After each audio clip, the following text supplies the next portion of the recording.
Hello my friends, good to be back with another video for you. There are numerous reports of people along the Norwegian and Swedish coasts seeing unidentified submarine-like vessels on the water.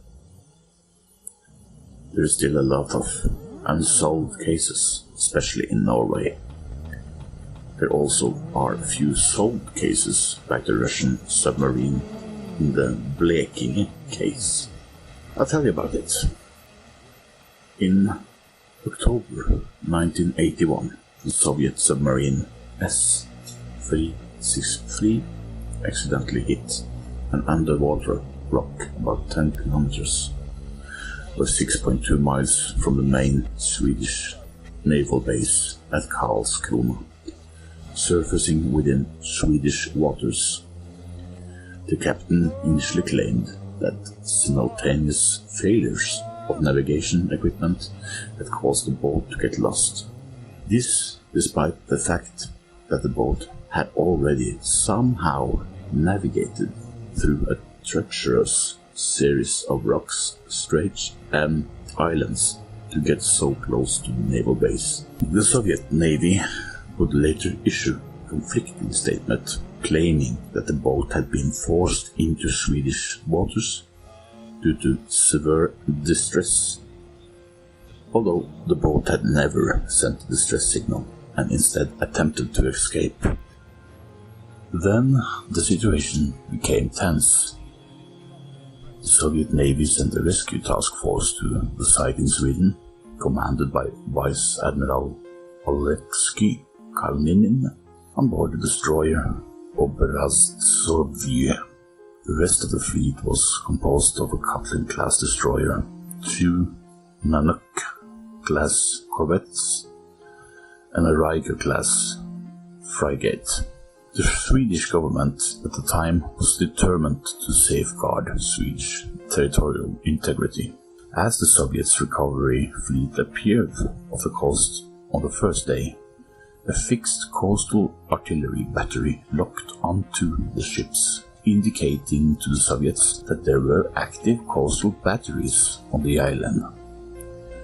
The fleet did not turn immediately, and as they come closer to the 12-mile territorial limit, the battery commander ordered the fire control radar into top secret war mode, turning the radar signal from a single frequency to one that jumped between frequency to stay ahead of enemy jamming. Almost immediately, the Soviet fleet reacted, and all vessels except a heavy tugboat slowed down, turned and stayed in international waters. Swedish torpedo boats confronted the tugboat, which also left. The Swedes were determined to continue investigating the circumstance of the situation.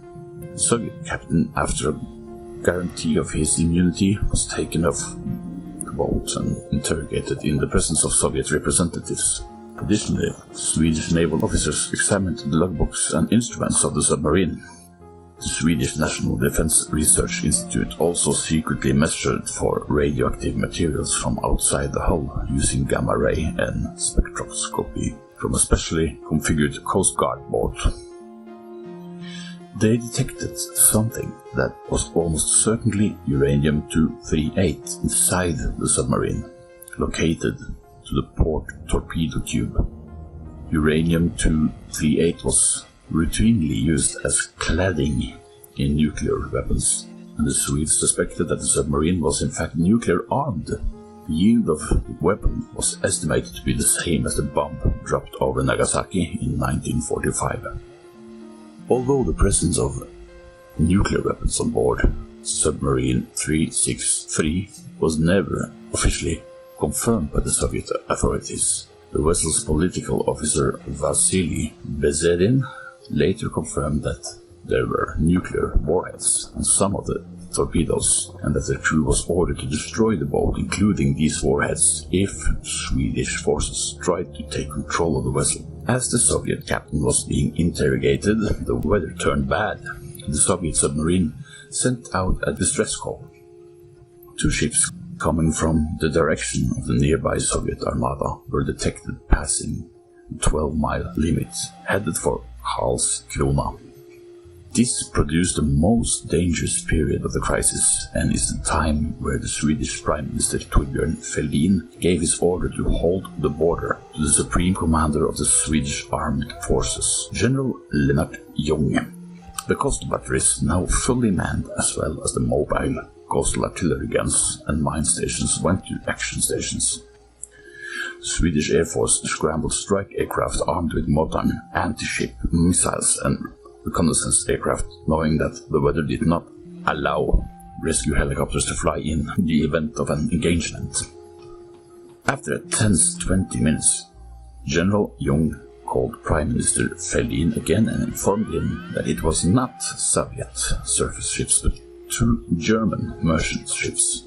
The boat was stuck on the rock for nearly 10 days. On the 5th of November, it was hauled off the rocks by Swedish tugs and escorted to international waters, where it was handed over to the Soviet fleet. Pretty interesting story. Reports of foreign submarines or something that could be attributed to that is taken extremely seriously by the Navy. Both the Swedish and the Norwegian navies. I found a great book on this subject. It's called Foreign Submarines in Norwegian Fjords by the author Roald Gjeldsten. This book is a free book. Anyone can download it from the internet, and I will provide the link in the comment section below. What's so great about this book is that it has detailed information on how the Norwegian military responds to such sightings, and the author goes into great care describing several incidents of magnitude, how the military and local authorities reacted, and what the final conclusion came of numerous investigations. The most famous and reputable search for foreign submarines in Norwegian waters took place in Sognefjord in 1972. A number of Norwegian Navy vessels participated in the search in different time frames within this period. Among these were 4 frigates, a large number of MTBs, and several submarines. Also an Orion aircraft and a helicopter, also supported by 2 British anti-hijackers of the Seeking type with submersible sonar. The 1st Frigate Division arrived at the Sognefjord on the evening of November the 24th. The starting point for the operation was that a man from Vansnes in Sogn, one Sunday afternoon, November 1972, through his binoculars discovered what he thought was a periscope from a submarine on the way into the fjord. He immediately called one of the neighbors, and when the neighbor looked over the sea, he confirmed the sighting. Other people in the area also witnessed what looked like a submarine with a periscope floating in the fjord. Then they called the sheriff, who immediately contacted the Navy, and the operation was in progress. In 1972, journalists met and interviewed the 2 who had first seen the unidentified object. Both had sailed at sea and claimed to have seen submarines previously on the surface and on the periscope depth. They had observed through binoculars a cylindrical, grey-colored object with a diameter of 40 to 50 cm, which stretched from the sea into a height of 50 to 100 cm. The cylinder rotated slowly. In addition, they had seen some sort of hedge wave about 300 meters at the edge of the object, which was observed at a distance of 4.5 to 1.5 nautical miles. Mr. Gjeldsten got a good impression of the sailors.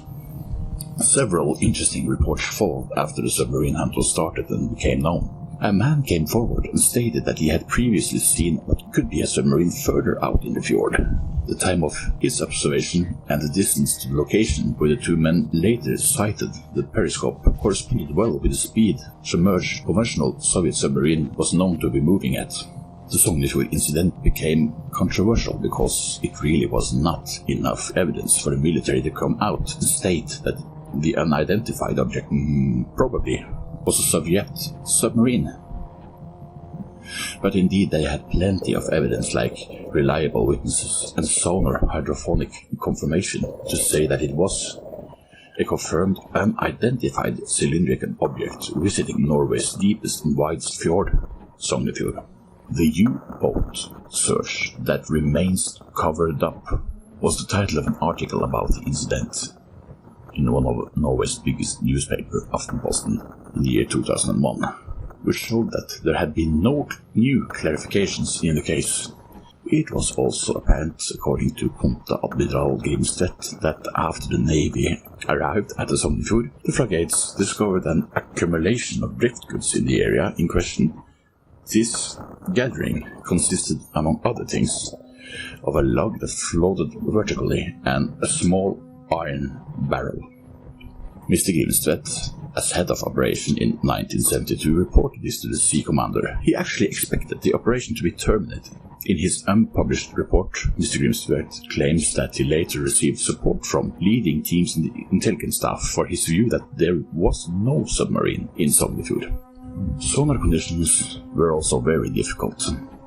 There was a thermal layer in the fjord that ranged from approximately 10 to 30 meters depth, which did not allow effective detection of submarines at greater depths than this surface pit, with the hull-mounted sonars frigates were equipped with.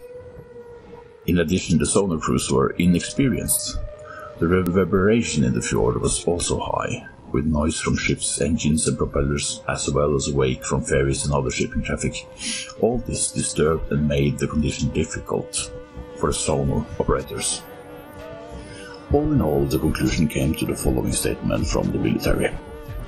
A foreign U-boat has operated in the Sognefjord in the period of 12th to 24th of November 1972.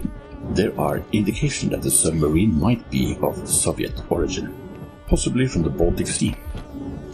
However, this conclusion could not be determined with absolute certainty due to lack of concrete evidence. Pretty interesting that the military actually hinted could be somehow maybe a possibility that this submarine, this unidentified object, could be of Soviet origin. That's pretty unusual, I think, but you know, they don't want to leave it as an unsolved case. They confirmed that there was something, but they don't want to confirm exactly what it was. So, I guess the article in the Norwegian newspaper Aftenposten is still valid, that the U-boat search is still covered up. I think so. And this report is just one of many USO sightings reported. I believe the Norwegian military are aware of a lot more than is officially reported to the public. In recent times, people have reported to Norwegian and Swedish media about seeing strange submarine-like vessels. The year 2016 had the most reports of such sightings. And I have a couple of examples for you. The two sailors on the rescue boat, UNI Helgeland, Bård Møller, to the left in this picture, and Odin René Engan to the right, saw a submarine just outside Brønnøysund on October the 22nd. It was not a Norwegian submarine, they say. We observed it around 12:50 p.m. between Hamnøya and Hornslanda. We first thought it was one ordinary boat, but eventually we saw it was a submarine. It went very fast in surface position. We had to change the course and went on the submarine's starboard side. There was no doubt at all that it was a submarine. They were all, in all, 4 people who saw the submarine that day. The submarine was about half a mile away and it had no identification. Also, a fisherman reported a sighting of some sort of submarine. The observation was made on the 13th of October 2016. The fisherman had experience as a sonar operator from the Navy and therefore had considerable knowledge of submarines. He does not want to be identified with full name, but has agreed to share what he experienced. Okay? It was so close that I could throw a stone on it. It was not an ULA class. I think the height of the tower seemed larger than the Norwegian submarines. It was about as high as a telephone pole, and also it maneuvered like a foreign submarine. Had this been a Norwegian ULA class, they would never have come so close to the fishing boat like this did. The fisherman says that the defense was notified shortly after the observation, and that as he was finishing his report on the phone with the military, the line was cut, and he heard nothing more. No one called back. In a letter to a journalist who inquired about the incident, the military denies it had any evidence that it was a submarine in the area. However, it was some kind of operation going on. Some kind of military training, Navy training operation. So, who knows? Also in Sweden, reports of unidentified submarines has been going on for a long time. One of the stories I came to read about is from the same month, October, but in the year 2014. The submarine alarm went off in Sweden. In 1 week, the Swedish defense did a major search. During the operation, Swedish authorities included over 100 reports of this sighting, but after 7 days of resultless submarine hunt, the operation was terminated. The Defense Force assessment is that there has been underwater activity. Type and nationality have not been confirmed, said Deputy Chief at the time, Anders Gjeldsten. Okay, they call it underwater activity. A year prior to this incident, the Swedish Navy had been searching for an unknown U-boat after similar reports in the same location. The investigation at that time actually reported findings that support underwater activity. What these findings were never disclosed. This is pretty interesting, guys. They saw objects on the water, and obviously they did a thorough investigation, probably sent down divers, and discovered that something had been going on down there. Underwater activity of unknown origin. To me, this is pretty intriguing and makes me wonder what's really going on down at the seafloor level. So now my finally incredible but very true story that some of you may already have heard. The story is told by a retired deep-sea diving specialist who was in the Norwegian Special Forces from 1968 to 1974. In 1973, he was stationed at the coastal town of Bergen, spending most of his time training. One day he was called away from his unit's training routine, was quickly airlifted by helicopter to the Sognefjord, which is the largest and deepest fjord in Norway. As the helicopter drew near to its destination, he could see there in the middle of the fjord several Navy vessels were waiting, clustered as if searching for something. Almost immediately he thought this was strange, as the Norwegian Navy generally did a decent job of keeping up what came in and went out of these fjords. Further, the area was mostly cruise boat and tourist territory. There was no known military installations nearby, so special operations and training was not likely to be conducted there. On board one of the Navy ships, he met with another deep-sea diver he did not know. They put on deep-sea diving suits and were given underwater military camera equipment. This is when things became kind of mysterious. The commander gave them clear instruction: document, observe, report and debrief. They were lowered to approximately 300 feet, and it became clear what they were there to document. There on the ocean floor were 2 deep track grooves, like the tracks from a belted vessel, like some kind of a bulldozer, except these tracks were unbelievably massive. He estimated each track to be 30 feet wide and with a gap between estimated to be 50 feet wide. He likened it to a gigantic caterpillar bulldozer.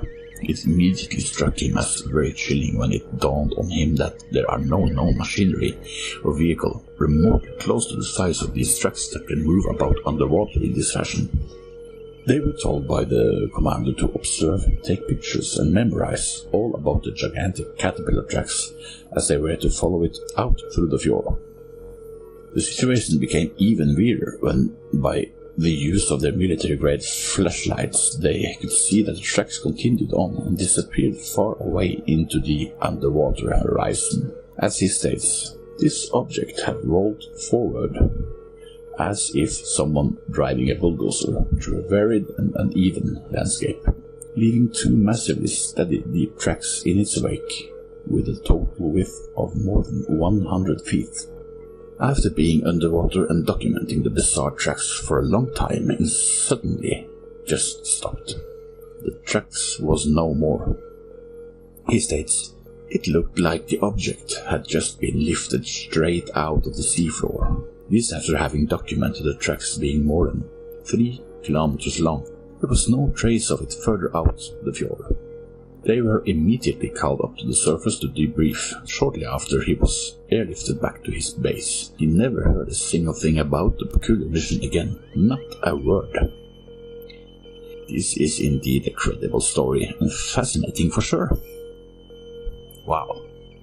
So when you or anybody else read and hear about the Nordic navies affirming that there indeed have been some sort of underwater activity going on, in accordance to sightings of submarine-like vessels and other unknown objects, they ain't telling you what's really going on, that's for sure.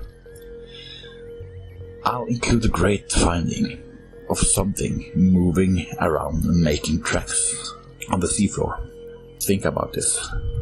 We don't really know what's down there. That's the crazy thing. And everything is difficult. Deep sea diving is a risky job.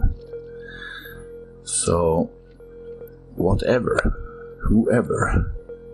operates on the deep sea floor in our oceans, they have technology that we can only dream about. Take a look at this. Regarding these mysteries in our ocean, but first we're going to start with this new find that was emailed to me by a Mr. Peter Collier.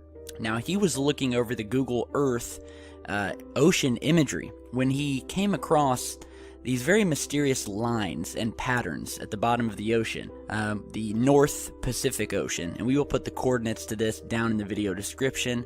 This is off the coast of California, Southern California, and as you're seeing here, we have some very strange lines that almost look like there was a large vehicle moving on the bottom of the ocean. Now, some have said that these are actually sonar lines created by boats scanning the ocean floor. However, some of these tracks definitely seem to be dug into the soil and are complete with shadows and, basically look like these massive trenches that aren't just image artifacts or sonar readings or anything like that. So we see some of these tracks here, and again, as I said, some of these truly do look to be dug out by something. Now, what really has caught my eye is the fact that there looks to be some very large structures down here that are indeed carving out large trenches in the bottom of the ocean, which are certainly not created by sonar or anything like that. And I'm going to show you this here. Now, you may see it, but if you don't, I want you to turn your attention to this circular object right here. Now, look at this thing. Well, first of all, we have one of these massively long trenches, and you can see the sides of it. I mean, there's shadowing here. I mean, this looks dug into the sand. And in the middle of this long path, which again heads over to this area here, which holds some very anomalous items, we see this large circular object and an obvious path or trail created by this object. Look at this thing zigzagging. Look at this thing moving, and we can follow this thing down all the way down here, continues here, and goes into this blurred out area. How convenient, how convenient, how convenient, how convenient, how convenient. Operationen påbörjades i fredags och efter en mycket trovärdig observation. Men det är dock inte den enda anledningen till att vi påbörjar den här operationen. Försvarsmaktens bedömning bygger också på genom åren flera iakttagelser i ett och samma område. Och detta har gett oss ett mönster. Amiral Anders Grenstad där som precis hållit en presskonferens om den pågående insatsen. Du säger att den här insatsen kommer att fortsätta. Vad är det som kommer hända nu närmast framöver? Vi kommer fortsätta med de enheterna som vi har i området just nu. Och med de enheterna hoppas vi att vi ska komma så långt så vi kan verifiera att det pågår främmande undervattensverksamhet. Just nu så säger vi att det är troligt, det är vår näst högsta nivå. Så att vi kommer fortsätta att hoppas på tips från allmänheten givetvis, men också att genomföra spaning på ytan och under ytan. Det som händer är att vi har då fått en rapport under dagen om främmande undervattensverksamhet i Stockholms skärgård. Vi har genomfört en första analys, utfrågning av sagespersoner och därefter då påbörjat en underrättelseoperation i området. Varför ett sådant stort pådrag? Varför tar ni på så stort allvar? På grund av trovärdigheten i den källan vi har. Vad kan du säga om den källan? Jag kan inte säga mer än så att vi har en sagesperson och vi har information som gör att vi tar det på största allvar och därför har påbörjat operationen. Jag vill inte gå in på heller av operativa skäl vilka indikationer vi har haft och vilken verksamhet vi har genomfört. Det vill jag inte heller spekulera i överhuvudtaget. Det vill jag inte heller spekulera i. Vi har ett antal enheter, såväl fartyg som helikopter som markförband i området. Och är ni redo att trappa upp? Jag vill inte heller gå in på vad vi har för ambitioner fortsättningsvis. Det beror ju på vad vi kommer fram till initialt. Räkna per huvud, hur många personer är det? Det är ett antal. Jag kan inte gå in på exakt hur många människor, men det är ett par hundra. Vad händer nu närmaste tiden? Det kan jag inte heller spekulera i vad som händer närmast, utan nu genomför vi den här operationen